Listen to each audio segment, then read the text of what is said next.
예, 저 대단하지 않습니다.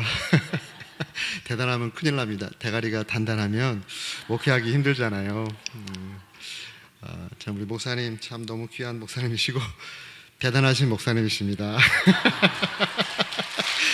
다른 제가 말한 의미의 그게 아니고 진짜로 대단하신 목사님. 네, 감사해요. 하나님께서 믿음의 사람들에게 보고 만질 수 있는 세 가지 선물을 주셨다고 생각이 됩니다. 그 첫 번째는 성경이죠. 성경. 하나님께서 이 성경을 우리에게 주셨습니다. 우리가 만질 수 있고 볼 수 있죠. 이 성경을 통해서 세상이 어떻게 존재하게 되었는지, 사람이 어떻게 존재하게 되었는지, 또 우리가 이 고통당하는 이 세상의 고통이 어디서부터 왔는지, 또 이 고통을 어떻게 해결하고, 또 우리가 어디 와서 어디로 가는지, 또 우리의 문제가 어떻게 해결될 수 있는지, 이러한 모든 정말 철학적으로 던질 수 있는 모든 질문에 답이 성경에 있습니다. 이 성경은 정말 너무나도 귀중한 것이죠. 그래서 우리 침례교도들은 성경을 정말 사랑합니다. 그래서 성경 말씀대로 한번 해보자. 어떤 신학이 아닌 성경 말씀대로 살아보고 성경 말씀대로 공동체를 만들고 성경 말씀대로 한번 해보자. 이렇게 모인 사람들이 침례교도들입니다. 그래서 우리 침례교도들에 대해서 People of the Book, 성경의 사람들이다, 책의 사람들이다, 이렇게 다른 교단에서 말씀해 주기도 합니다. 또 두 번째로 믿음의 사람들에게 하나님께서 주신 그 선물이 교회입니다. 교회. 우리의 삶이 좀 힘들어도 교회가 은혜롭고, 또 교회가 하면 사랑을 받고 또 소망을 품을 수 있으면 우리의 삶을 견딜 수가 있어요. 그런데 교회가 힘들면, 여러분 교회 힘든 교회 한번 경험하신 분들 지금 기억하시면 혹시라도 그런 경험이 없으시길 바라지만, 혹시 있으시다면 생각해 보면, 내가 바깥에서 아무리 잘 되고 잘 나가도 주일날 하나님 만나는 교회에 와서 하나님을 만나고 예배드리고 믿음의 가족들을 만나는데 그것이 힘든 것만큼 힘든 게 없습니다. 그래서 교회, 우리 믿음의 성도들에게는 영적 가정인 교회가 참 큰 축복인데, 그 교회가 좋은 교회라면 모든 교회 다 똑같지 않습니다. 교회가 예수님의 피값을 한 교회지만 우리 사람도 하나님이 창조하신 사람이지만 다 똑같지 않잖아요. 가정도 하나님께서 세워주신 가정이지만 좋은 가정이 있고 아픈 가정이 있어요. 교회도 마찬가지입니다. 이 땅에 많은 교회들이 있지만 좋은 교회가 있고 아픈 교회들이 있어요. 근데 내가 좋은 교회의 멤버라면 그건 정말 큰 축복 중에 축복입니다. 여러분들 이미 표정을 보고 찬양하시는 거 보니까 이미 그 복을 받아 누리시는 것 같습니다. 너무너무 감사하고요. 또 오산교회는 우리 침례교단 내에 굉장히 중요한 교회고 의미 있는 교회입니다. 지방에 있지만 모범적으로 잘 성장한, 또 좋은 영향력을 끼치는 그러한 교회로 정말 귀중한 교회인데요. 이 교회에 여러분이 성도님이 되시고 또 주님을 잘 섬기시는 것이 너무 아름답고 또 귀합니다. 세 번째로 믿음의 성도들에게 주신 하나님의 선물이 있는데요. 그것이 바로 자기 영혼의 목자입니다. 목자. 하나님께서는 우리 성도들을 양으로 표현하시잖아요. 양. 근데 이 양에게는 목자가 있어야 돼요. 근데 이 목자가 좋은 목자를, 나에게 잘 맞는 좋은 목자를 하나님께서 허락해 주셨다라고 생각하면 그것도 복 중에 복입니다. 교회가 아주 좋다가도 목사님이 좀 이상한 목사님이 오시면 교회 풍지박살 나는 거, 이거 별로 시간 걸리지 않습니다. 그런데 교회가 좀 힘들었어도 정말 하나님이 붙들고 쓰시는 목자가 오면 시간이 갈수록 교회가 아름다워지는 거예요. 하나님의 은혜가 나오고, 그리고 하나님께서 의도하신 일들이 이루어지니까 목자가 너무너무 중요합니다. 그런 의미에서 여러분들 큰 복을 받으셨죠? 네, 제가 우리 목사님 안지가 30년 됐어요. 30년이 지났습니다. 제가 89년도에 MD 공부하러 갔을 때, 그때 우리 목사님을 처음 봤는데, 저는 이제 일반 대학 나오고 군대 갔다 오고 직장 생활 하다가 이제 그 신학교에 가서, 우리 목사님보다 나이가 조금 많지만 우리 목사님은 신학교 졸업하시고 또 공부를 잘하셔가지고 또 군목 이렇게 하시면서 해서 이렇게 곧장 올라오셔가지고 나이는 저보다 어리지만 굉장히 성숙해 보이시고 그리고 아주 똘똘하셨어요. 죄송합니다. 담임 목사님을 똘똘하다고 그렇게 말씀. 그런데 역시나 군에서도 굉장히 귀한 사역 잘 감당하시고 또 이 귀한 교회를 이렇게 아름답게 목회하시면서 부흥시키시니 정말 너무너무 감사하고 또 하나님께 모든 영광을 올려드립니다. 이 귀한 강단에 부족한 종을 또 불러주시고 같이 말씀 안에서 교제할 수 있게 돼서 기쁘고요. 오늘하고 내일 주님께서 또 같이 말씀 나눌 때 저에게 우리 모두에게 주신 은혜를 기대하면서 말씀 앞으로 들어가겠습니다. 우리 잠깐 한번 기도하겠습니다. 좋으신 아버지 하나님 감사합니다. 이 밤도 주의 백성들을 주의 전에 불러 모아주시고 하나님께 예배로 나아가며 주의 말씀을 청종케 하시니 감사드립니다. 주님 이 시간 하늘의 문을 다시 한번 활짝 열어주시고 진리의 영을 부어 주시옵소서. 우리가 전하고 듣는 말이 사람의 지혜의 말이 아니라 진리의 성령께서 깨우쳐 주시고 결단케 하시는 하나님의 말씀 될 수 있도록 은혜를 베풀어 주시옵소서. 주께서 그렇게 역사하실 줄 믿습니다. 주님 홀로 영광 받아 주시옵소서. 주님 사랑합니다. 영원히 주님만을 사랑합니다. 예수님의 존귀하신 이름으로 기도했습니다. 아멘. 제가 한 그 이야기를 하나 들려드릴 텐데요. 이야기의 제목이 무엇인지 한번 생각하시면서 그 이야기를 들어보시기 바랍니다. 유럽에 조그만 마을이 있었어요. 이 마을은 큰 도시 사이에 있는 작은 마을입니다. 이 마을은 이제 농사를 짓고 목축을 하면서 목가적인 그런 마을입니다. 늘 아침에 일어나서 낮에 하고 저녁에 집에 와서 가족들하고 있다가 잠자고 뭐 거의 비슷한 생활 패턴으로 사는 그런 조용한 마을입니다. 근데 이 마을에 유일한 낙이 있다면 그 대도시와 대도시 사이를 오가는 유랑극단이 이 마을을 지나가면서 보통 지나가지만 어쩌다 한번 이 마을에 들려서 마을 회관에서 연극을 한다든지 또 뭐 공연을 한다든지 또 음악회를 한다든지 이럴 때 그 따분한 일상에서 나와서 그것을 관람하고 보는 것이 유일한 낙이었어요. 그런데 어느 날 소문이 쫙 퍼지기 시작하는 겁니다.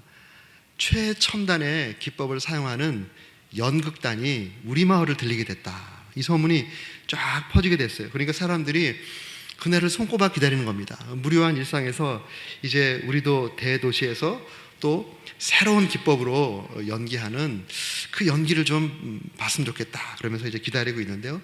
기다리니까 이제 때가 됐습니다. 소문이 많이 나가지고 마을에 오래된 나무 극장에 사람들이 꽉 모여찼어요. 정말 입추의 여지가 없게끔 이 통로에도 의자를 갖다 놓고 이렇게 마을 사람들이 많이 모인 적이 없을 정도로 꽉 모였습니다. 그리고 이제 연극이 펼쳐지는 거죠. 1막이 딱 시작이 됐습니다. 정말 너무너무 연기를 잘하고 또 연기하는 그 출연진 공연하는 사람들 배우 한 사람 한 사람의 역할하고 내 삶의 자리하고 가장 가까운 사이에 동일시 현상이 일어나잖아요. 드라마 볼 때도 시어머님은 시어머니를 공감하고 며느리는 또 며느리를 공감하는 이 동일시 현상이 일어나거든요. 그러니까 이제 연극을 보면서 마치 자기가 저 무대에 저 사람인 양 그 연극에서 펼쳐지는 그 세계에 폭 빠져 있는 거예요. 그래서 정말 그 감정 몰입이 되고 또 카타르시스가 일어나는 이런 일막이 쫙 끝났습니다. 그러니까 이제 배우들도 굉장히 이제 연극 속에 빠져서 보통 사람이지만 연극을 할 때는 그 극 세계 속에서의 한 인물이잖아요. 이제 그렇게 이제 1막을 마치고 2막이 시작됐습니다. 1막에 출연했던 사람이 또 출연하기도 하고 또 어떤 사람은 쉬고 있는데요. 3막에 나가서 동일한 분장으로 이제 또 연기를 할 거니까 뒤에서 이제 분장을 지우지 않은 채로 이렇게 쉬고 있었습니다. 그런데 앞에서 막 이제 연극이 진행이 되고 있고 이 까만 그 천으로 이제 가려진 그 뒤에 이렇게 쉬고 있는데 앞에서 연극하는 소리가 막 들리죠. 그런데 갑자기 코를 찡 하는 냄새가 나는 거예요. 코를 찡 하는 냄새가 나서 이게 무슨 냄새지 하면서 막 둘러보다 보니까 저 위쪽에 아주 낡은 전선이 이렇게 지나가고 있는데 옛날에 그 낡은 전선 기억하시죠? 근데 어느 부분에서 피복이 벗겨졌는지 합선이 일어난 거예요. 합선이 일어나서 그 전기선을 타고 불이 이렇게 타면서 내려오는 거예요. 그러면서 이제 그 플라스틱 합선 타는 냄새가 이제 그 코에까지 냄새가 난 거죠. 그러니까 꽤 진행이 된 겁니다. 깜짝 놀랐습니다. 이거 어떻게 하지? 근데 저게 내려오다가 그 앞에 그 막에 붙으면 이거 30시간에 불이 날 테고, 또 이 나무 건물이 오래된 나무 건물인데 여기에 불이 붙으면 여기 사람들이 꽉 차 있고 지금 통로도 좀 다 막혀 있는데 이거 큰일 나겠다 싶어가지고 저쪽을 보니까 저쪽 한편에서 프로듀서가, 연출자가 연기가 잘 진행됐나 하면서 저쪽 보고 있는 거예요. 그래서 프로듀서에게 막 가가지고 저 연출자님 지금 잠깐 와보시라고, 지금 여기 불이 나기 시작하는데 이거 어떻게 하면 좋겠냐고. 그러니까 와서 보니까 진짜 뒤에서 이제 불이 쭉 이만큼 더 내려왔어요. 저 위에는 이제 불이 좀 붙었어요. 연극을 당장 중단하고 사람들을 내보내야 되겠죠. 그래서 연출자가 말합니다. 지금 빨리 뛰어나가서 지금 연기하고 있는 사람에게 연기를 그만하게 하고 사람들한테 지금 불이 났으니까 빨리 피하시라고 얘기를 하라고 얘기를 한 겁니다. 그러니까 이제 막 화들짝 뛰어나갔죠.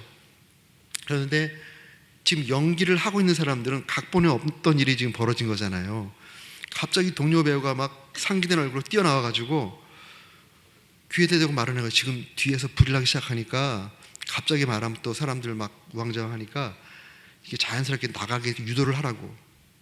그런데 이 연극에 빠져있는 그 배우는 이게 지금 현실인지 뭐 그냥 자기도 모르는 뭐 연출자가 뭘 지금 끼워 넣은 건지 분간이 안 돼가지고 어정쩡하게 서 있던 거예요. 그러니까 다급하니까 이 뛰어나온 사람이 여기 있는 그 마을 사람들 대상으로, 여러분 지금 뒤에 불이 났습니다. 조금 있으면 불이 번질 것 같으니까 빨리 피하세요 라고 이렇게 말씀을 드렸어요. 그랬더니 사람들이 새로운 기법을 사용해서 연극을 한다 그러더니 정말 아니 이렇게 흐름을 이렇게 깰 수 있나? 너무 흐름이 깨지는 거예요. 그리고 이제 그런 생각을 하는데 갑자기 저쪽에서 연기가 팍 떨어지는 거죠. 연기가. 이거 한 번도 못 본 이런 안개무까지 이렇게 하는구나. 그래서 움직이질 않는 거예요. 그러니까 이 연출자가 당황을 했습니다. 큰일 났네. 연출자가 뛰어나왔어요. 연출자 이제 평상시복을 뭐 입고 있겠죠. 뛰어나와서 여러분 불 났습니다. 빨리 피하세요. 지금 아수라장 이게 문제가 아니라 빨리 피하세요. 이렇게 얘기를 했습니다. 그랬더니 막 박수를 치면서 좋아하는 거예요. 이거 분장을 한 영국 배우들만 연기하는 것이 아니라 정말 새로운 기법을 쓴다 그러더니 평상복을 입은 연출자가 뛰어나와서 우리와 함께 호흡을 하는구나. 막 박수를 치는 겁니다. 그리고 그 이야기의 마지막 한 문장은 They never moved. 그들은 결코 움직이지 않았다. 이거로 끝나는 이야기예요. 이게 하나 그냥 이야기입니다. 이야기. 누군가 이 이야기를 우화처럼 만들어냈어요. 사실 키에르 케고르라고 하는 19세기 유명한 철학자가 있죠. 유실론적 철학자인데요. 덴마크의 키에르 케고르가 이 이야기를 제가 저처럼 이렇게 자세하게 하지는 않았지만 약간 약하게 이런 이야기를 만들어서 신문에 발표를 했어요. 그리고 그 이야기에 제목을 달았습니다. 제목. 이 제목이 뭔지 혹시 가늠하실 분 계신가요? 혹시? 사느냐 죽느냐 그것이 문제로다. 어디서 많이 듣던 것 같은데요. 역시 수준이 있습니다. 예. 이 이야기의 제목을 설교라고 달았습니다. 설교. 사실 유럽의 19세기 교회 상황을 보면요, 제가 이제 설교학을 전공을 했는데 설교 역사를 쭉 보면 유럽의 19세기를 The Golden Age of Preaching 이렇게 표현합니다. 설교의 황금기다. 우리가 잘 알고 있는 찰스 스펄전 목사님, 역사상 설교를 가장 잘하고 가장 큰 영향을 끼쳤다고 하는 찰스 스펄전 목사님이 바로 동시대 사람이에요. 침례교 목사님입니다. 침례교 목사님. 그런 분들뿐만 아니라 새로운 방법, 기존의 전통과 기존의 어떤 정말 따분한 설교 방법이 아니라 설교를 듣고 있으면 막 그림이 그려지는 찰스 스펄전 목사님의 설교가 유명했던 것이 그분이 비유를 잘 썼어요. 그래서 그분의 설교를 듣다 보면 자기도 모르게 자기는 지금 이 비대오가 돌아가고 있는 거예요. 그러니까 사람들이 그냥 열광하고 설교자 주변으로 사람들이 많이 몰리면서 드디어 설교자 중심의 대형 교회가 출현하기 시작한 것이 유럽의 19세기입니다. 그런 사람들이 이 새로운 방법을 쓰는 설교자 주변으로 사람들이 구름대같이 몰려드는데, 이 예리한 철학자의 눈으로 볼 때는 사람들이 몰려들어서 열광하고 은혜 받았다 그리고 뭐 감정적으로 막 울었다 그러고 하는데 그들의 삶의 자리는 they never moved. 삶의 자리는 전혀 변화되고 있지 않다는 겁니다. 은혜를 받았는데, 은혜를 받고 또 많은 사람들이 모이는 그런 곳에 가서 우리 목사님은 정말 탁월한 목사님이야, 난 저 목사님이 목회하는 교회의 성도야 라고 자랑은 하는데 자기 삶은 하나도 안 변하고 있는 거예요. 이런 것들을 보면서 이 철학자의 눈에는 이러다가 유럽 교회가 그 이야기에서 예상되는 것처럼 대형 사고를 경험하겠다. 지금 200년 좀 넘게 지났습니다. 지금 유럽이 어떻습니까? 진짜 영적 대형 사고가 났습니다. 교회가 텅텅 비었어요. 여러분 유럽 여행 가보신 분들 다 아시겠죠? 교회가 텅텅 비었습니다. 한때 그 교회에 사람들이 구름대같이 몰려들었던 그 교회에 교회만 지키는 어르신 몇 분만 남아있는 그런 교회들로 다 바뀌었어요. 이제 그것도 이제 감당이 안 돼서 교회를 술집에 팔고 모텔에 팔고, 심지어는 모슬림들이 많이 교회를 사서 십자가를 떼내고 초승달을 달고 그러고 있습니다. 말씀을 들었는데 이 말씀이 내 삶을 변화시키고 있지 않다면 소망이 없는 겁니다. 더군다나 말씀을 듣고 은혜 받고 신앙생활 하는데 내 삶에 변화가 없다면 다음 세대는 소망이 없는 것이죠. 이것이 유럽의 역사를 보면서 우리가 정말 다시 한번 정신을 바짝 차려야 할 그러한 역사적인 이야기입니다. 지금 미국도 그렇고 한국도 그렇고 교계의 추세가 대형교회 추세예요. 대형교회 추세.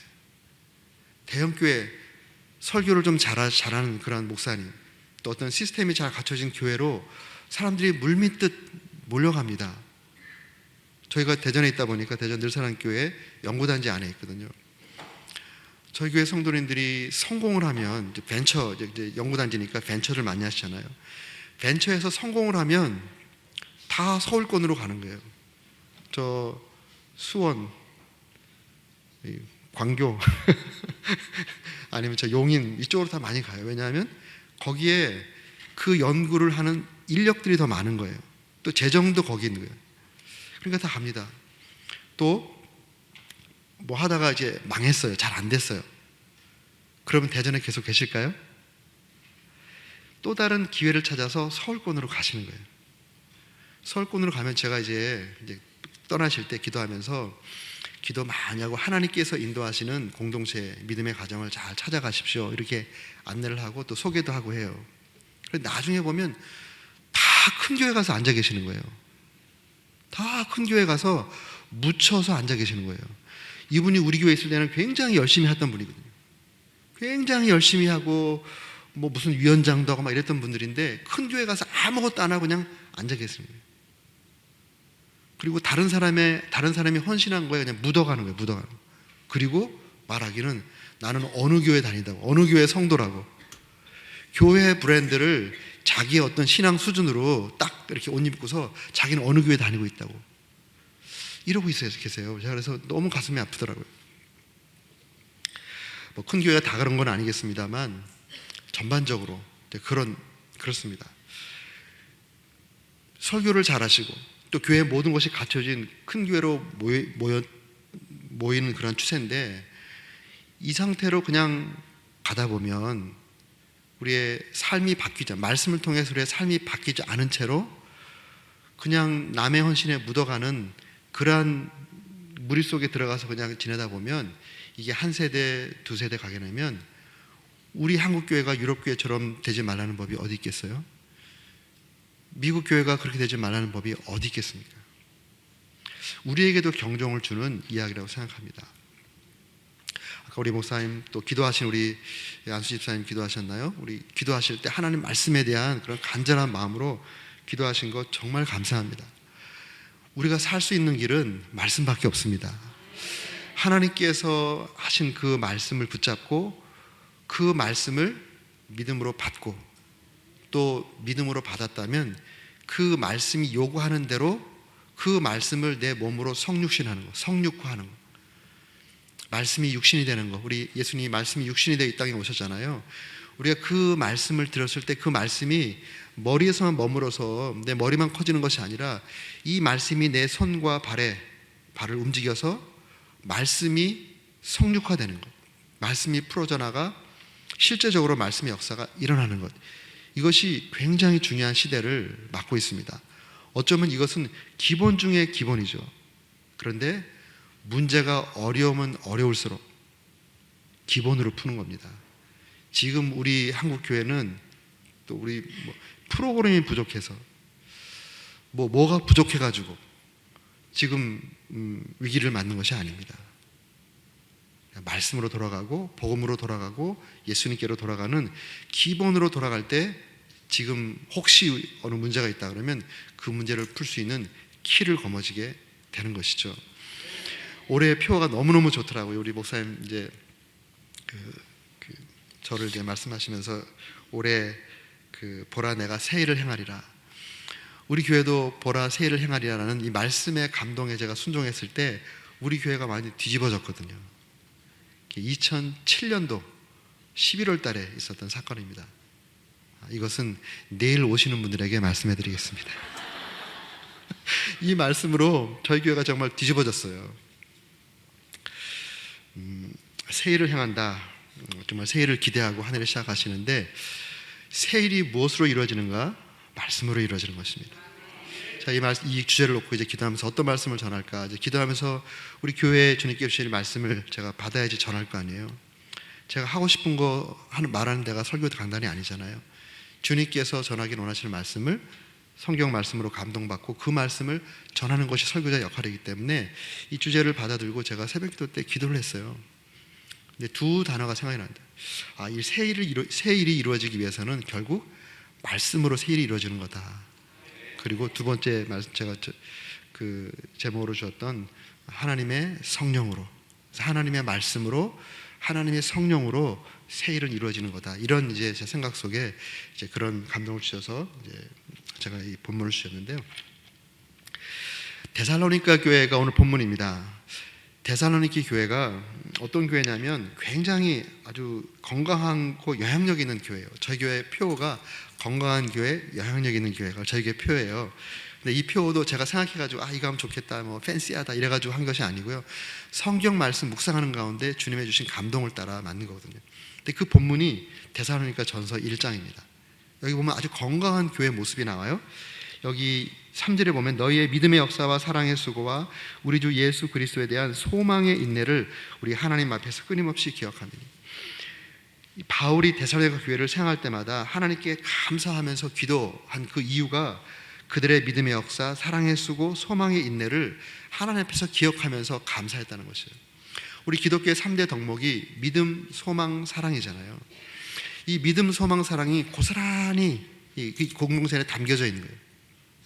믿음의 역사, 이 믿음의 역사를 바울이 말할 때 이 같은 맥락에서 본다 그러면 9절 말씀에 너희가 어떻게 우상을 버리고 하나님께로 돌아와서 살아계시고 참되신 하나님을 섬기는지, 그 전에 섬겼던 우상들을 버리고 살아계시고 참되신 하나님을 섬기는 자가 되는 것, 이게 생명의 역사죠. 우리 믿음으로 구원받고 부활 생명 얻는 것, 이 믿음의 역사, 그들 가운데 이 믿음의 역사가 풍성했다는 것입니다. 사랑의 수고, labor of love. 이 labor라고 할 때 이 수고를 가장 금방 이렇게 알 수 있는 것이, 여기 labor 하면 우리 자매님들이 결혼해서 아기를 갖고 아기를 낳잖아요. 그때 수고하고 해산의 고통을 할 때 그때 labor 하는 거예요. labor. 그런 만큼의 교회 공동체, 교회가 그리스도의 몸이니까 교회 공동체를 위해서 또 내 영혼이 담기고 우리 자녀들 영혼이 담기고 함께 지체로 부름받은 우리 지체들을 위해서 해산의 고통을 아끼지 않는 수고, 이러한 것이 데살로니가 교회 안에 있었다는 것입니다. 교회 안에는 두 종류의 사람이 있어요. 취미로 봉사를 하더라도 취미로 봉사하는 사람이 있고 순종으로 봉사하는 사람이 있습니다. 제가 보니까 취미는 자기가 좋아서 잘하는 거 하는 사람이 취미로 하는 사람이에요. 물론 그것이 안 하는 것보다는 낫습니다. 취미로 하는 사람은 봉사를 하되 자기를 위해서 봉사하는 거예요. 순종으로 봉사하는 사람은 똑같이 봉사를 하더라도 순종으로 봉사하는 사람은 주를 위해서 하는 것입니다. 그래서 교회에서 자기가 잘하고 좋아서 하는 일들, 대부분 사람들이 또 좋아하잖아요. 그런 일들은. 그런데 교회를 보면 사람들이 하기 힘들어하는 거, 하기 싫어하는 거, 눈에 보이지 않는 거, 이런 일들이 얼마나 많은지 몰라요. 그런데 주님께서 기도하는 중에 설교 말씀 들을 때 감동을 주시면 누가 보든지 안 보든지 내가 좋아하든지 싫어하든지 하나님의 감동이라면 순종해서 하는 분들이 계세요. 그게 바로 그런 분들이 많은 교회가 건강한 교회입니다. 그런데 데살로니가 교회가 이러한 사랑의 수고를 아끼지 않는 그런 성도들이 많았다는 것이죠. 그리고 녹록치 않은 초대교회 상황 가운데 끝까지 믿음을 지키면서 주님께서 강림하실 것이다, 재림하실 것이다, 이 재림 신앙으로 현실의 그 고통과 어려움을 인내하고 있었다는 것입니다. 여기 보면 소망의 인내라는 표현이 있죠. 그것이 이제 10절에 보면 이렇게 말합니다. 또 죽은 자들 가운데서 다시 살리신 그의 아들이 하늘로부터 강림하실 것을 너희가 어떻게 기다리는지를 말하니 이는 장래 노하심에서 우리를 건지시는 예수시니라. 예수 그리스도의 재림을 기다리면서 현실의 고통스러움을 넉넉히 인내하고 참고 있는 그러한 모습이에요. 너무너무 아름다운 건강한 모습을 이루고 있는 교회입니다. 건강의 핵심은 균형이잖아요. 균형. 믿음, 소망, 사랑이 균형을 잘 이루어서 건강한 교회를 이루고 있는 것입니다. 근데 거기서 끝나는 것이 아니라 이 교회 보면 7절 말씀에 이런 말씀이 나옵니다. 그러므로 너희가 마게도냐와 아가야에 있는 모든 믿는 자의 본이 되었느니라. 그 교회 바깥에 있는 다른 많은 믿는 사람들에게 본이 되었다. 또 너희 믿음의 소문이 많이 퍼졌다고 하잖아요. 너희 믿음의 소문이 각처에 퍼졌으므로 우리는 아무 말도 할 것이 없노라. 이렇게 말합니다. 믿음의 소문이 잘 퍼져가지고 다른 사람들에게 도전이 되고 본이 되었다. 이거 바깥으로 좋은 예학력을 끼치고 있는 교회잖아요. 그런 교회들, 이런 정말 너무나도 멋진 교회의 모습을 이루고 있습니다. 이런 교회가 이루어지기 위해서 우리가 한번 생각을 해보면 교회가 세워지고 한 10년 정도 목사님이 열심히 재양육하고 또 열심히 성도님들이 믿음 안에 성숙해서 10년 또는 20년 이렇게 신앙생활 잘하고 또 교회도 개척된 지 한 10년, 20년 돼야지 이 정도의 수준은 되지. 이렇게 건강하고 영향력 있는 교회를 이루려면 그 정도의 시간이 필요하지 라고 우리가 생각하기 쉽습니다. 그런데 이 교회, 바울이 너무너무 감사하며 기쁘며 이 편지를 썼던 곳이 고린도에 썼거든요. 고린도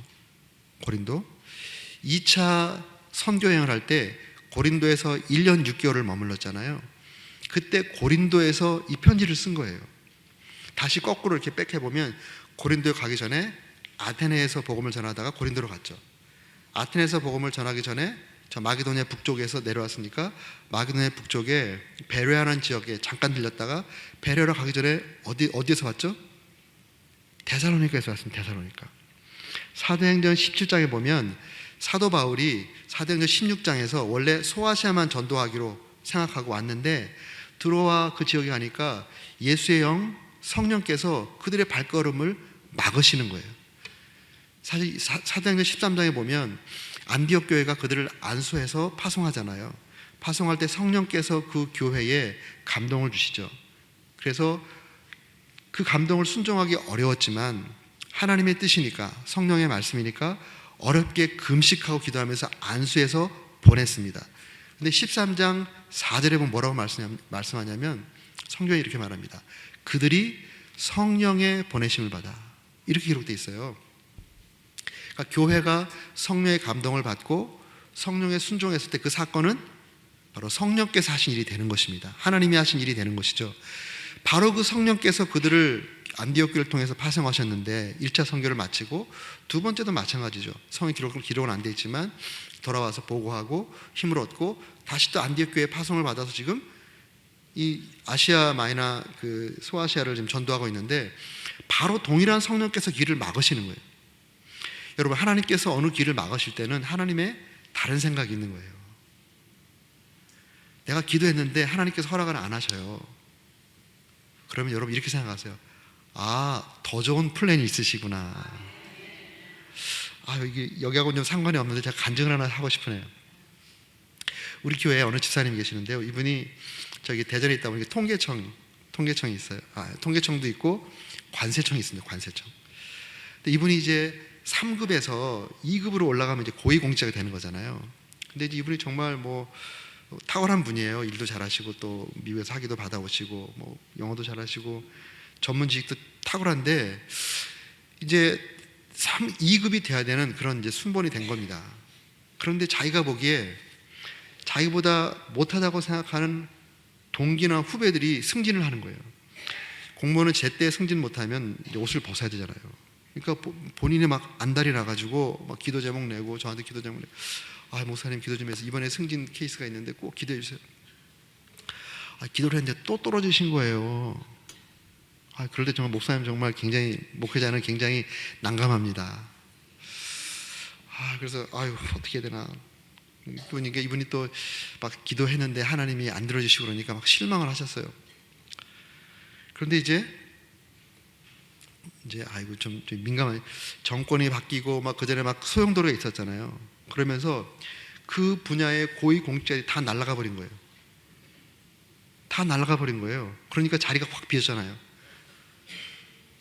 모든 사람이 다 날아간 다음에 그 다음에 승진을 딱 시키시더라고요. 이거 하나님 보호하신 거예요. 날아가신 분들에겐 죄송합니다. 기도 응답이 안 된 게 하나님이 당신 날개 아래 품어주신 거예요. 너 원하는 대로 지금 네가 원하는 때 승진하면 너 날아가. 하나님 다 아시잖아요. 그러니까 내가 너의 기도를 지금 응답하지 않고 품고 있는 거야. 나중에 간증해서 알았어요. 근데 이분이 이제 승진이 됐어요. 2급이 되면 보통 1년씩 외국에 보냅니다. 가서 동일한 분야에 가서 이제 세계적인 사람들도 만나고 또 뭐 더 배울 거 배우고 1년 기간을 주세요. 이분이 UN 쪽으로 갔어요. UN에. 거기서 이제 전 세계 관세하는 사람들 또 그런 비슷한 온 사람들 만나고서 그렇게 있다가 이제 1년 후에 들어왔어요. 그런데 이제 관세청은 이제 전 세계에서 사람들이 이렇게 이동을 할 때 이제 물건들을 오가고 하니까 스캐닝해서 뭐 잡아내고 마약도 이런 기술들이 중요하잖아요. 그래서 전 세계 관세 동맹이라는 게 있습니다. 세계적인 기구예요. 모든 나라들이 자기 책임자들을 보내고 이렇게 해서 만든 관세 동맹이 있습니다. 거기 최고 책임자가 있고 국장이 4명이 있어요. 5명이 전 세계 모든 관세를 책임지는 사람들이에요. 근데 그 중에 개발국장 자리가 났는데요. 이분이 그 개발국장이 됐어요. 지금 벨지엄에 거기 사무소에 가서 전 세계 탑 5에 들어갔습니다. 탑 5. 하나님께서 그렇게 역사를 하시더라고요. 가시기 바로 전날 식사 사주시면서 요 이야기를 하는 거예요. 이야기를 하면서 그때 기도 응답이 안 됐을 때 자기가 참 실망을 많이 했는데 그때 목사님 제가 얼굴 표정이 별로 안 좋아서 목사님 죄송합니다. 돌아놓고 보니까 하나님은 항상 오르시다. 하나님의 때가 베스트 타이밍이다. 이런 걸 자기가 배웠다는 거예요. 이제 그런 이제 일들이 있었는데요. 이제 데살로니가 교회가 다시 돌아오면 데살로니가 교회가 이런 교회를 이제 이루기까지에는 시간이 많이 필요할 것 같은데 사실은 아까 말씀드린 이렇게 따져 올라가 보면 2차 선교행을 시작할 때가 약 50에서 52년 그 사이로 봅니다. 그러면 가서 이제 배를 타고 이제 성령께서 막으시니까 유럽으로 넘어가서 빌립보에서 루디아를 만나고 빌립보 교회가 탄생이 되고 또 16장에 보면은 이제 그 빌립보 감옥에 참 재밌는 이야기도 있고 그다음에 17장으로 넘어오잖아요. 넘어와서 데살로니가 이르러서 세 일의 동안 3주 동안 거기서 하나님 말씀을 증거합니다. 하나님 말씀을 증거할 때 다른 거 말하지 않고 성경에 보면 구약을 펴서 구약을 강론하는데 예수가 그리스도다. 이 팔레스타인에서 태어나서 죽으시고 부활하신 예수가 구약에서 그토록 예언해 놓으신 메시아다. 메사 기름 붓다, 메시아 기름 부음 받은 자, 헬라 말로 하면 크리스타스 기름 부음 받은, 똑같은 말이에요. 똑같은 말을 헬라 말로 하면 메시아라고 하고 신약 말로 하면 그리스도라고 하는 것입니다. 예수가 그리스도다, 예수가 기름 부음 받은 자 메시아다라는 것을 구약을 통해서 설명을 하는 거예요. 사실은 바울은 예수님 만나기 전에도 구약의 대학자였죠. 그런데 부활하신 예수님 만나기 전에는 그 구약 세계 속에서 구약을 제대로 해석을 못하고 있었던 것입니다. 그런데 부활하신 예수를 만난 다음에 구약의 눈이 딱 열리니까 여기저기서 걸어다니시는 예수님을 구약 본문에서 만나는 거예요. 그러면서 그가 그 당시에는 성경이 신약이 없었잖아요. 성경을 펴서 강론했다 그러면 구약이죠, 구약. 구약을 펴서 예수가 주시다라고 하는 캐리그마 가장 중요한 말씀을 강론한 것입니다.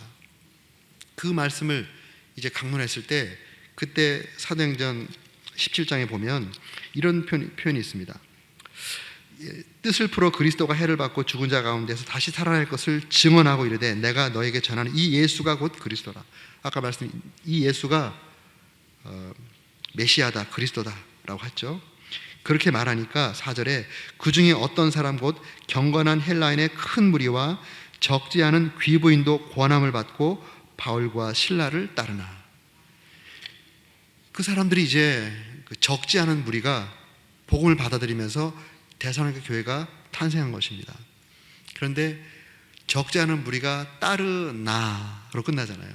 따랐습니다, 할렐루야로 끝나는 것이 아니라 따랐다, 그러나 그 다음부터는 시기하는 유대인들이 막 그 못살게 굴잖아요. 저자기 깡패들 동원해가지고 막 위협하고 못살게 구니까 그 빌립보에서 한번 어려움을 당했잖아요. 비슷한 일로 어려움을 당했잖아요. 그러니까 그 주변 사람들이 피신을 시켰어요. 피신을 시켜서 이제 베레아로 갔다가 베레아에서 저 밑에 배를 타고 아덴에 당시의 세계 중심으로 가게 된 겁니다. 바울의 마음 가운데는 이 세 일해 동안 복음을 전해서 받아들인 이 많은 사람들이 데살로니가 교회를 이루었는데 이 교회가 이 시기하는 유대인들의 공격을 받고 있을 텐데 잘 버텨냈을까? 굉장히 근심하면서 기도를 많이 했을 거예요. 또 바울은 성경에 보면 실라와 디모데를 마게도니아 북부에 남겨놓고 왔습니다. 그 이유는 아마도 그 당시에 믿은 사람들을 잘 돌보고 교회를 잘 지키라고 남겨놓고 혼자 떠나왔어요. 그런데 이제 사도행전 18장에 가보면 18장 5절에 가보면 그 위에 남겨놓았던 디모데와 실라가 바울을 찾아옵니다. 바울을 찾아와서 고린도에서 만나요. 바울이 제일 먼저 물어봤겠죠. 데살로니가 교회 어떻게 됐냐고. 그때 처음 믿은 데살로니가 교회 성도들이 어떻게 됐냐고 물어봤을 거예요. 그때 그들이 한 말이 선생님 걱정 안 하셔도 될 것 같아요. 정말 어려운 상황이지만 그들이 믿음과 소망, 사랑 이 기독교의 우리 이 믿음의 본질을 붙잡고 그리고 그들의 믿음의 소문이 잘 퍼져 있고 많은 사람들이 그 이후에 많은 사람들이 그들을 보고 있다. 그 얘기를 들으니까 얼마나 기쁘겠어요. 그런데 그것만 있는 것이 아니라 뒤에 보면 이제 처음 믿은 교회이기 때문에 또 여러 가지 부족한 부분도 있습니다. 그래서 이제 칭찬도 할 겸 감사와 기쁨도 표현할 겸 격려도 할 겸 또 문제도 해결해 줄 겸 해서 고린도에서 쓴 첫 번째 바울의 첫 번째 서신이 우리가 읽었던 데살로니가 전서예요. 그렇게 본다 그러면 역사적으로 보면 우리가 아까 좀 전에 말씀드린 믿음의 역사, 사랑의 수고, 소망의 인내가 풍성하고 그들의 믿음의 소문이 각지에 퍼져서 더 이상 말할 것이 없고 많은 믿는 자들이 본이 되었다라고 하는 이 교회는 요새 표현으로 하면 개척교회입니다. 개척교회. 맥시멈으로 잡아도 개척된 지 2년이 안 된 개척교회예요. 또 경건한 유대인들이 예수님을 이제 믿게 됐는데요. 그 예수님 믿고 공동체를 이루어서 진짜 신앙생활을 시작한 것이 2년이 안 된 초신자들이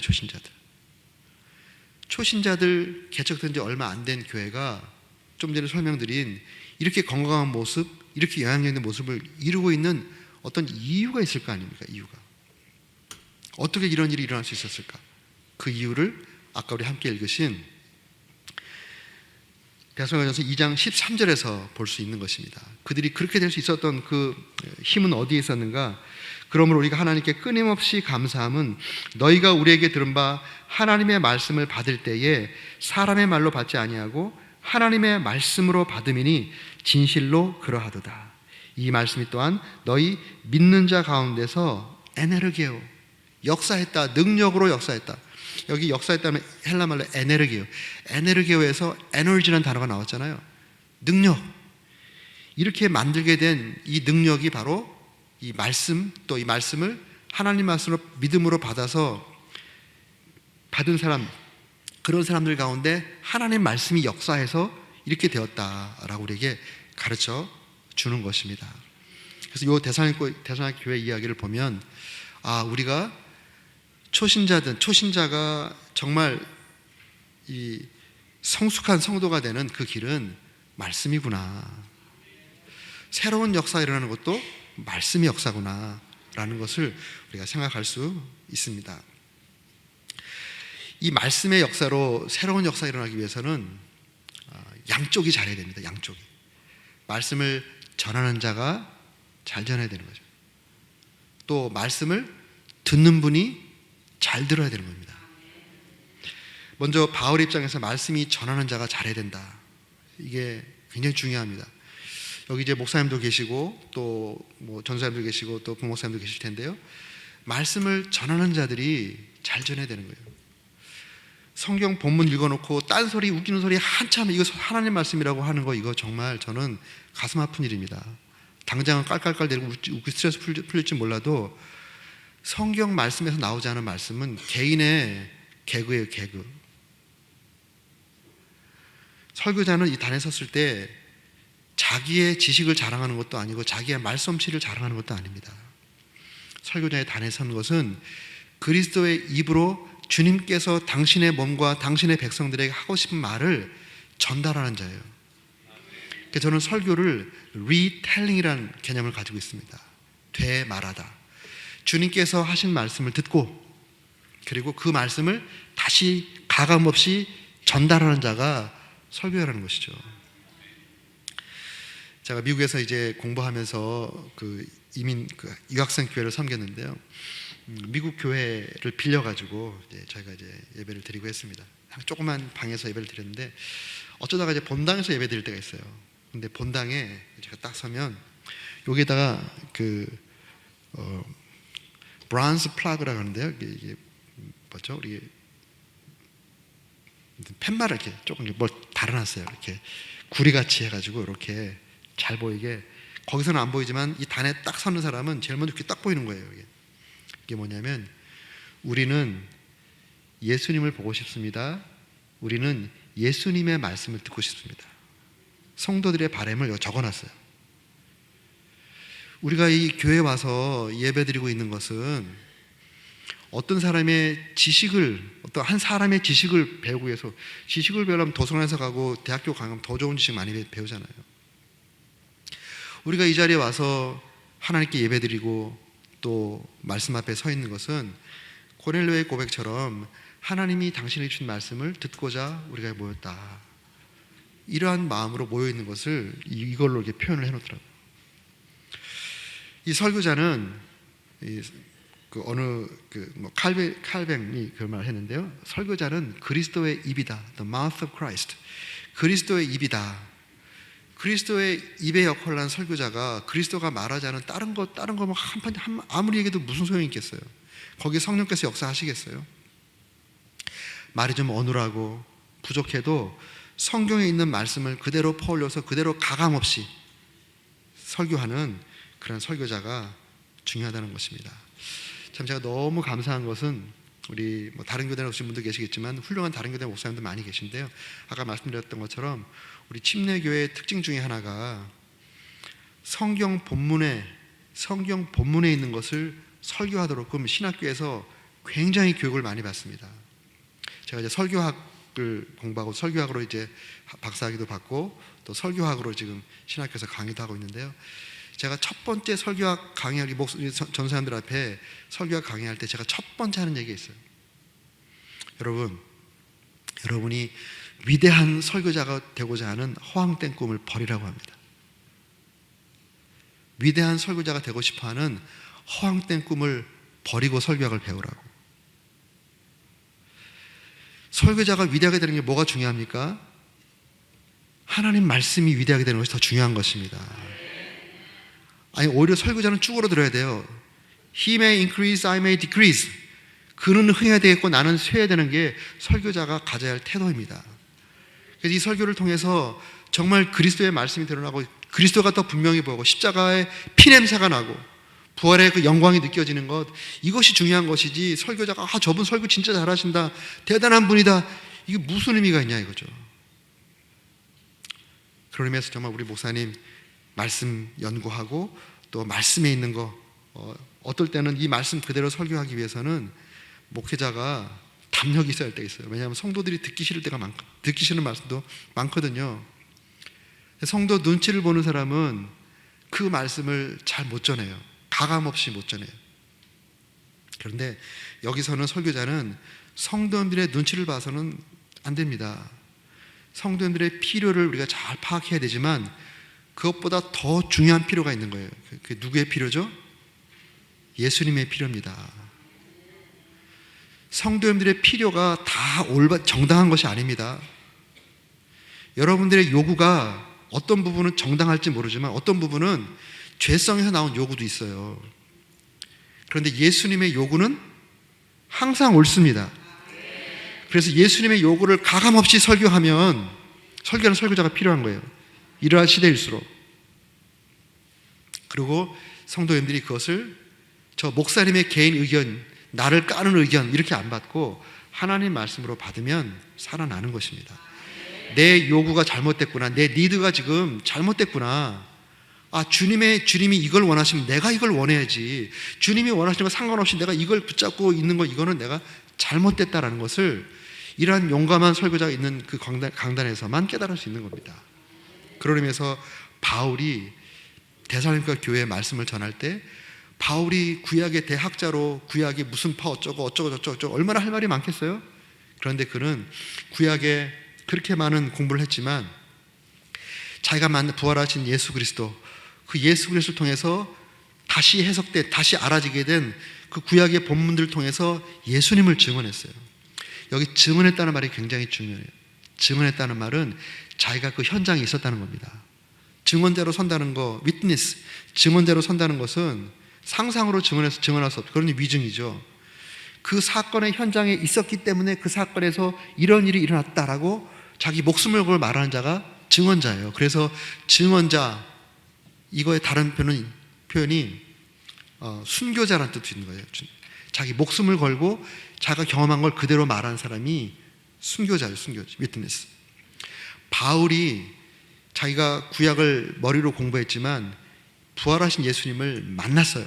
자기가 그 만남을 근거로 해서 구약의 말씀을 다시 보니까 그 구약의 본문에서도 살아 역사하시는 주님을 만나는 거죠. 그래서 그 만난 주님을 증언한 거예요. 설교자는 증언자로 서는 것입니다. 설교자는 공부한 거 여기다 렉처하는 게 아니에요. 설교자는. 요새 강단이 조금 된 것이 다들 강해 설교 하니까 가르침의 설교가 좋은 거로 생각하는데요.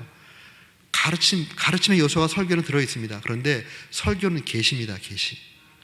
성경 말씀을 통해서 나에게 주신 성경 말씀, 이게 2000년 전, 3000년 전에 쓰여진 이 말씀이 성령에 쓰여졌잖아요. 이 말씀을 설교자가 지금 이 시대에 여러분들을 가슴에 품고 기도할 때 이 쓰여진 이 말씀에 성령께서 조명을 해주세요. 조명. 성경에 쓰여질 때 성령의 그 영감으로, inspiration of Holy Spirit, 성령의 영감으로 성경에 쓰여졌지만 쓰여진 성경이 시대가 바뀌면서 성경을 읽을 때 이 저자의 동일한 성령께서 설교자의 마음 가운데 illumination, 조명을 주세요. 그래서 그 말씀이 보이게 하고 그 말씀이 지금 하나님의 말씀으로 하나님의 말씀으로 듣게 하는 겁니다. 그러면 설교자는 본문을 묵상하면서, 물론 본문을 제대로 묵상해서 공부도 해야 되겠죠. 공부보다 더 중요한 것은 이 말씀을 통해서 주님의 음성을 듣는 겁니다. 그 주님의 음성을 듣고 이것이 오늘 우리에게 주시는, 저와 우리에게 주시는 하나님의 말씀입니다 라고 증언하는 겁니다. 증언. 우리 목사님은 그렇게 설교하고 계신 줄로 믿습니다. 지속적으로 그렇게 하실 줄로 믿습니다. 제가 우리 교회에서 강단을 위한 기도를 많이 합니다. 저희 교회 목사님들이 많으시거든요. 그러면 제가 강단에서 기도할 때 하나님 아버지, 어느 분이 이 강단에 서든지 간에 본문하고 상관없는 쓸데없는 얘기하지 않게 해주세요. 그리고 성령께서 강단에 서기 전에 말씀 묵상하는 단계에서부터 하나님께서 성령으로 감동하셔서 하나님께서 주신 말씀을 입에 머금고 와서 그 말씀을 토하게 해주세요. 그리고 그 말씀이 선포될 때 성도들이 저 서 있는 설교자가 보이는 것이 아니라 설교자가 선포하는 그 말씀이 보이는 그런 말씀의 사건이 일어나는 강단이 되게 해주세요.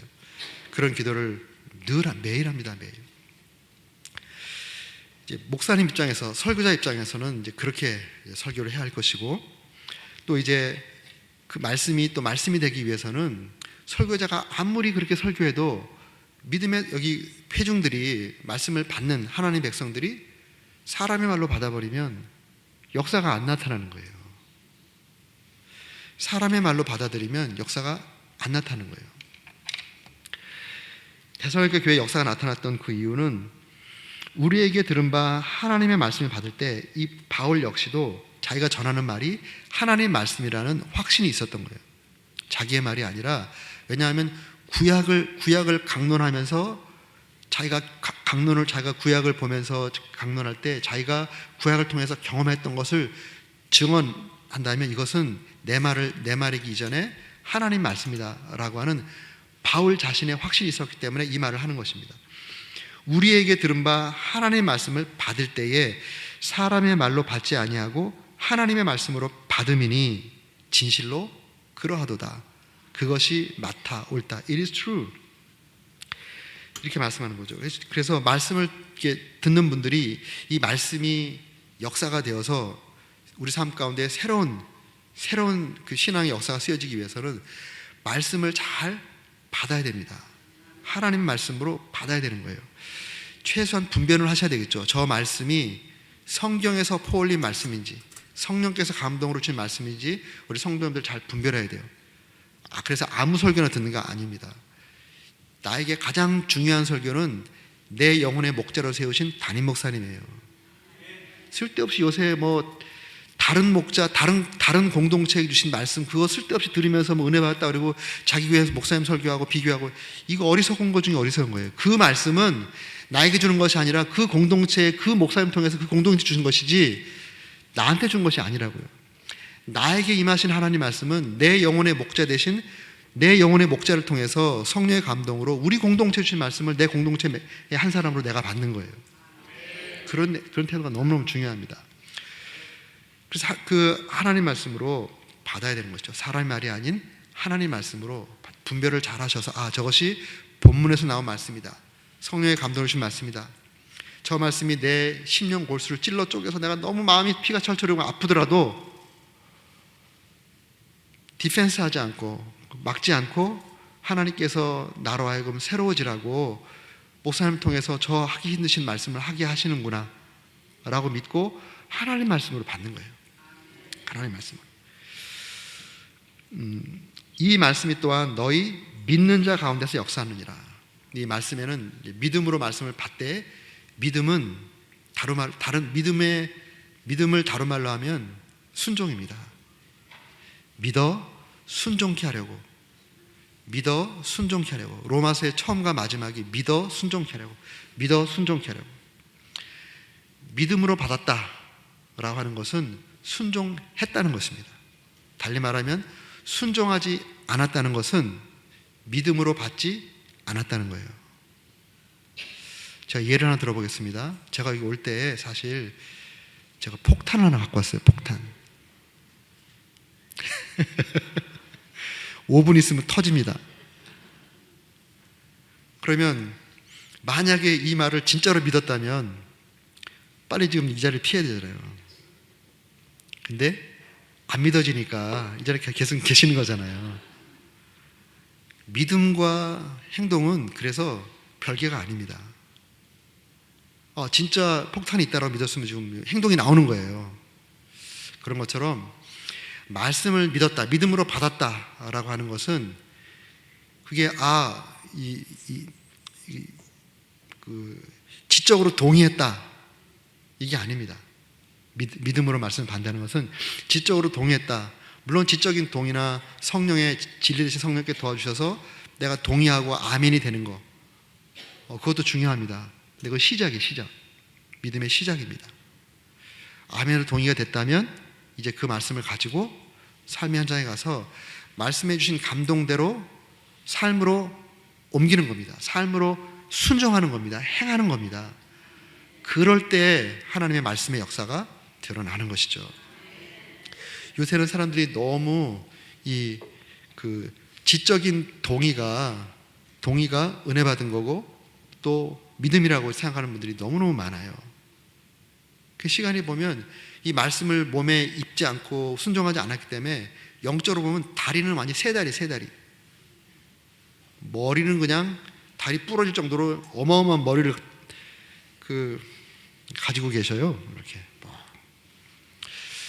이러니 무슨 일을 하겠습니까? 차라리 머리가 작은 게 낫죠. 많이 아는 게 중요한 게 아닙니다. 교회 내에서도 성경 공부 많이 해가지고 이상한 소리 하면은 저 사람 믿음 좋다고 착각하는데 절대로 착각하지 마십시오. 제가 우리 교회가 다들 공부하기 좋아하는 사람들이 많아가지고 뻑하면 신학교로 가요. 뻑하면 야간에 10분의 1이 우리 교회 집사님들이에요. 우리 침신에 가까우니까. 우리 교회 침신대 교수님들이 제일 많아요. 조직신학 교수님, 신약 교수님, 역사학 교수님, 선교학 교수님, 심지어는 설교학 교수님까지. 신학교 나온 우리 안수 집사님들 많아요. MD 석사학위 다 받은 분 많아요. 그러면 목장 모임을 하면 제일 목장 모임을 죽수고 못하는 사람이 누군지 아세요? MD부 나온 사람들. 많이 알고 있으니까 자꾸 아는 것만 얘기하고 그러면 또 듣는 사람은 저분 믿음이 너무너무 훌륭하시고 좋으시다. 아직 어려서 그런 거예요. 잘 몰라서. 좋은 말 한다고 그 사람이 좋은 사람이 아니라는 걸 이제 아셨죠? 요새 우리 사회를 보면 좋은 말 한다, 정의로운 이야기를 막 한다고 그 사람이 좋은 사람이고 정의로운 사람이 아니라는 걸 우리 다 알았잖아요. 우리 모두는 다 죄인이에요. 대신 어느 진영에 있든지 상관없이 다 죄인입니다. 다 죄인이기 때문에 그 말 믿으면 안 되는 거예요. 뭘 봐야 됩니까? 삶을 보는 거예요. 삶. 우리 성도님들 목사님 모시고 또 우리 소그룹 한다면 소그룹 목사님 신앙생활 하잖아요. 말 잘하는 게 중요합니까? 삶이 좋은 게 중요합니까? 삶이죠. 삶이 좋은 게 믿음이 좋은 겁니다. 그래서 들으신 말씀이 있다면 또 성령의 감동이 있다면 감동을 놓치지 말고 또 설교를 통해 들은 말씀을 놓치지 말고 그를 순종하는 거예요. 순종하면 하나님의 놀라운 역사가 일어납니다. 우리 교회에서 제일 중요하게 생각하는 예배 중에 하나가 송구 영신 예배예요. 송구 영신 예배 때 그 해의 영적 주제가 되는 말씀을 주세요. 우리 교회에서는 어떻게 하는지 모르겠습니다. 옛날에는 막 축복의 말씀 뽑기 해가지고 하나님께서 주신 우리 교회 축복의 말씀, 우리 목사님들은 축복에 나온 말씀만 막 추려가지고 어느 걸 뽑든지 다 축복의 말씀 다 되게 하잖아요. 이게 한국교회 전통이었어요. 물론 하나님 우리 복 주시길 원하십니다. 그런데 복 받고 싶어하는 그러한 것들을 그런 걸로 이렇게 교회에서 막 많이 메꿔 왔었어요. 근데 저희 교회에서는 그거보다 더 중요한 것이 하나님께서 올 한 해 우리 공동체 가운데 어떠한 일을 하기를 원하시는가, 이게 훨씬 더 중요한 거 아니에요? 그래서 한 해에 하나님께서 하기를 원하시는 그러한 일들에 대한 약속을 받는 말씀을 간구하면서 계속 기도를 많이 합니다. 보통 3월 달부터 이제 기도가 시작돼서 7월, 8월경에 말씀 인격이 잡히고 한 8월 달, 9월 달쯤 되면 이 말씀이다라고 이제 성령의 확신을 받아요. 그럼 나머지 한 4개월 동안 그 말씀을 잘 받들기 위한 교회 시스템이나 또 궁예를 한다 그러면 그 말씀을 잘 받들 수 있는 가장 잘 설교할 수 있는 또 목사님을 섭외하거나 그러면서 다음 해 목회 구상을 하게 됩니다. 그런데 이런 일이 있었습니다.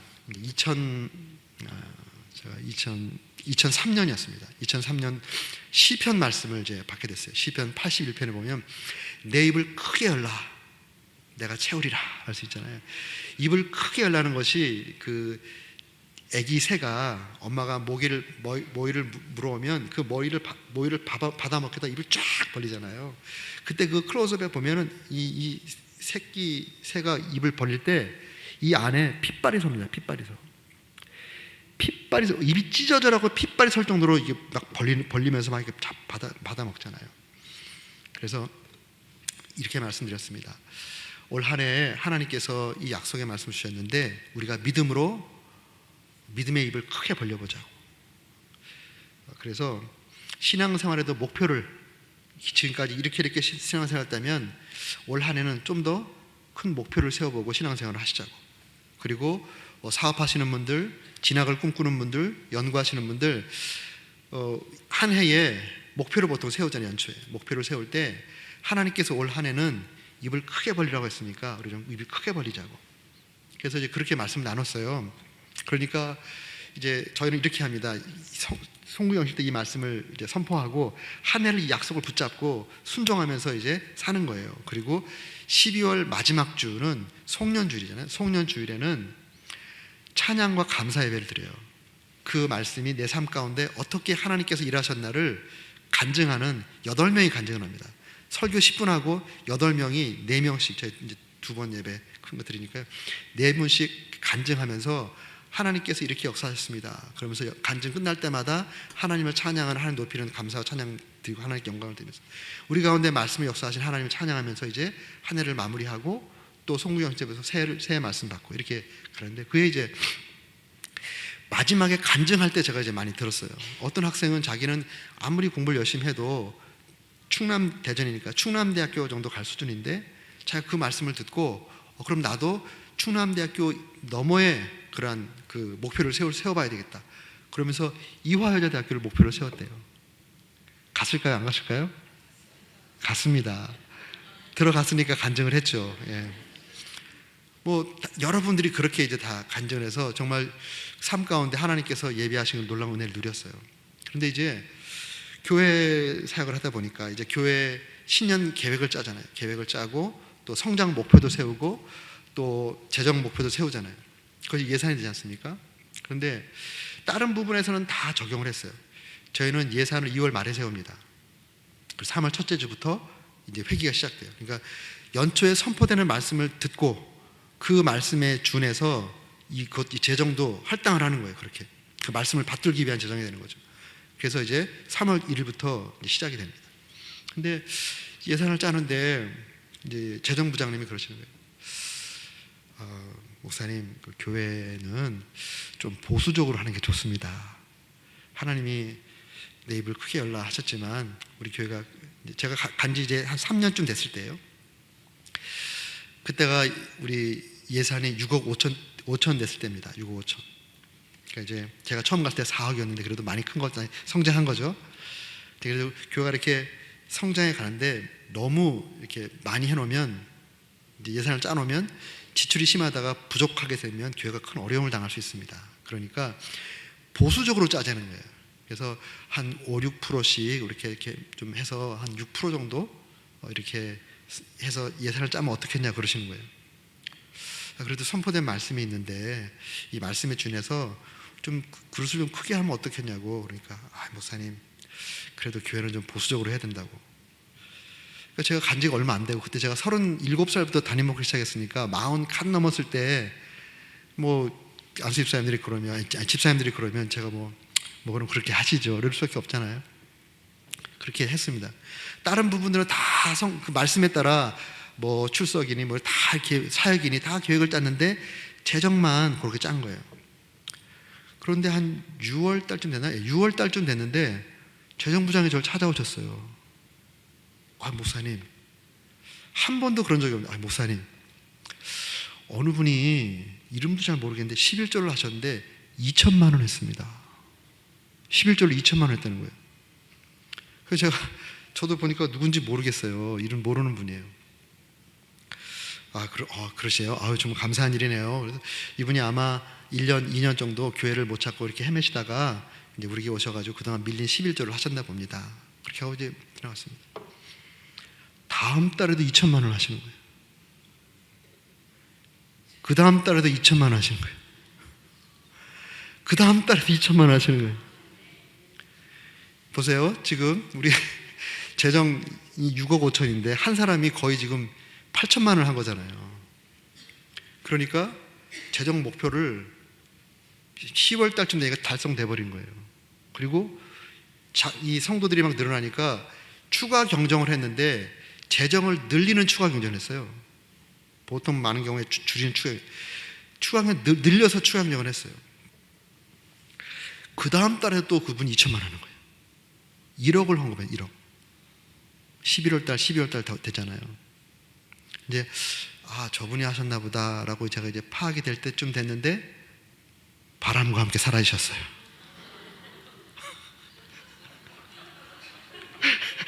바람과 함께 사라지셨어요. 그래서 제가 이런 여러 가지 생각을 했습니다.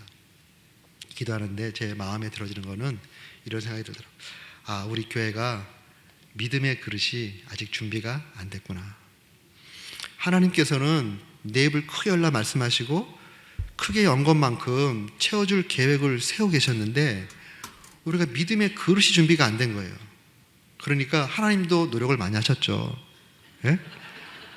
노력을 많이 하셨잖아요. 전혀 우리의 상관없는 성도를 보내가지고 그렇게 막 6분의 1을 그냥 엑스트라로 그냥 감당해 주셨잖아요. 근데 만약에 우리가 믿음으로, 이게 하나님 선포된 하나님 말씀이니까 믿음으로 받고 또 그대로 순종을 했다면 어쩌면 그 성도가 너무 힘들어하다가 딴 데 안 갔을 것 같아요. 그래서 우리 그 사건을 통해서 우리 교회가 큰 교훈을 받았습니다. 그 집사님이 저를 찾아왔어요. 연말에. 목사님 죄송합니다. 제가 믿음이 없었습니다. 상황을 너무 보는 나머지 하나님 말씀을 말씀대로 받아들일 믿음이 없었습니다. 죄송합니다 그러시더라고요. 우리 교회의 큰 교훈이에요. 근데 교훈은 또 성도님들이 자주 잊어버리시잖아요. 그래서 3, 4년 만에 한 번씩 이 얘기를 합니다. 그러면 그 집사님이 고개를 푹 숙이셔요. 근데 올해 안수 집사님 되셨어요. 저 믿음의 분이 되셔가지고 안수 집사님 되셨습니다. 하나님께서 말씀으로 어떤 하나님의 마음을 말씀하시면 우리의 경험이나 우리의 지식이나 이성과 합리로 그걸 제한하는 것이 아니라 말씀 그대로 받으면 되는 겁니다. 그 말씀 그대로 받고 그 말씀대로 순종하면 되는 거예요. 그럼 책임은 누가 집니까? 말씀하신 하나님이 책임지는 거죠. 이게 믿음입니다. 믿음. 교회도 그렇고 개인의 삶도 그렇습니다. 사실 이런 부분에서는 제가 간증할 게 너무너무 많아요. 하나님께서 교회를 개척하겠다 우리 교회 말씀하셨어요. 그럼 우리 교회를 개척해야지. 작년도에, 재작년도에 그 전에 몇 년 동안 교회를 개척을 못했는데 재작년도에 교회 4개 개척했어요. 4개. 남가주 늘사랑교회, 하노이 늘사랑교회, 경북 신도시 늘사랑교회, 평택에 우리 선교사님의 제자로 이루어진 중앙아시아 사람들을 위한 평택 늘사랑교회 4개가 개척이 됐어요. 하나님이 하시고자 하면 하는 거예요. 저는 몇 개 할지도 모르죠. 그렇지만 하나님께서 이 반석 위에 내가 내 교회를 세우겠다. 교회는 우리 각자가 교회고 우리 가정이 교회고 목장과 교회가 교회잖아요. 또 이 교회가 세우는 교회가 또 교회고. 그래서 다양한 측면으로 적용을 하면서 하나님께서 올해 우리가 분명한 베드로처럼 분명한 신앙 고백 위에 살아간다 그러면 이 신앙 고백을 근거로 우리 하나님께서 당신의 교회를 세우시겠구나. 우리 개인의 삶과 우리 가정과 목장이 세워지겠구나 생각했는데요. 그리고 또 교회가 개척되는 부분에 어떤 조짐이 있을 때 교회를 개척하려면 헌신자가 나와야 개척하는 거잖아요. 제 가장 측근에서 저를 섬겼던 부목사님이 하노이에 자기가 가서 교회 개척하겠다고 하노이에 손들고 갔어요. 그러니까 주님께서 교회를 개척하기 위해서는 교회가 개척이 돼야죠. 그러면서 두 가정이 따라갔어요. 아예 잡을 옮겨버렸어요. 선생님이었어요. 선생님. 그래서 그 하노이 가기 위해서 하노이에 있는 학교에 시험을 봐가지고 합격해서 가버렸어요. 유치원 하셨던 우리 전사님 부부가 따라가 버렸어요. 요번에 은퇴하신 카이스트 교수님이 과학재단에 도움 받아가지고 하노이로 가버리셨어요. 네 가정이 딱 가서 딱 틀을 잡고 주일학부터 개척에 딱 하니까 지금 1년도 안 되는데 70명 모입니다. 70명. 공산권에서 70명이 모여요. 70명. 우리가 계획해서 하려면 어려운 겁니다. 그런데 하나님께서 하시겠다라고 말할 때 순종하면 하나님이 하시는 거예요. 그러니까 모든 범사에 때가 있는 거예요. 하나님께서 지금 우리 교회 목사님을 통해서 세일을 행하시겠다. 세일을 행하십니다. 문제는 여러분이 그 하나님 말씀으로 받고 내 인생 가운데 세일을 행하시는 것이 뭘까? 목사님 말씀 통해서 내가 새롭게 하는 게 뭘까? 이것에 관심을 갖고 순종하면 연말에 하나님께서 연초에 세일을 행하실 때 말씀하셨더니 이렇게 세일을 행하시는구나. 우리 자녀 삶 가운데 이런 새 장을 여시는구나. 우리 교회가 이런 새 챕터를 쓰는구나. 우리 교회 역사에 이런 일들이 막 일어나게 될 것입니다. 여러분 축복합니다. 하나님 말씀으로 받고 하나님 말씀이 분명하다면 내 생각과 감정과 경험을 뛰어넘어서, 특별히 경험이 중요합니다. 경험이 웃기면 안 됩니다. 신앙생활 오래 하는 사람들은 자꾸 경험 얘기를 해요. 옛날에 이랬는데, 옛날 교회 이랬는데, 옛날에 우리 이랬는데, 이거 교회를 망가뜨리는, 앞으로 못 나게 하는 아주 안 좋은 것 중에 하나예요. 내 경험도 중요하지만 더 중요한 게 하나님 말씀입니다. 하나님 말씀이 그렇다면 경험도 묻어놓는 거예요. 그러면 새로운 경험을 하게 되는 거예요. 경험을 뛰어넘는 역사가 일어나게 되는 것입니다. 하나님께서 기대하시는 우리 오산교회가 좀 올해 새 역사를 쓰는 그러한 새 역사의 원년이 되시기를, 2020년 되시기를 주님의 이름으로 축원합니다. 자비로우신 아버지 하나님 감사합니다. 당신 주님께 사랑하시는 귀한 교회가 하나님 말씀으로 주께서 의도하시고 선포하게 하신 새 역사가 이루어지게 하여 주시옵소서. 예수님의 존귀하신 이름으로 기도했습니다. 아멘.